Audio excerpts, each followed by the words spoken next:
сите анализи заедничко е тоа што поради зголемените параметри пред на уловото, водата е во категорија на пета класа, тоест водата е многу загадена и не може да се употребува за ниедна намена.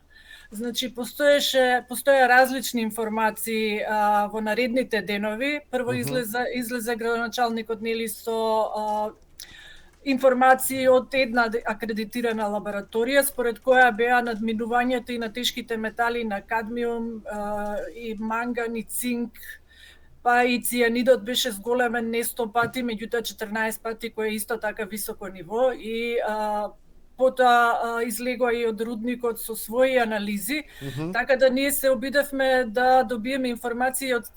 сите тие институции, ги добивме извештаите и она што беше од извештаите само го приложивме како факти, како е мерено и кога е мерено. Она што нас не загрижува е тоа што Државниот инспекторат за животна средина, кој е задолжен за контрола, во денот кога го повикале да направи увид на станатиот инцидент, нема земено примероци за тестирање.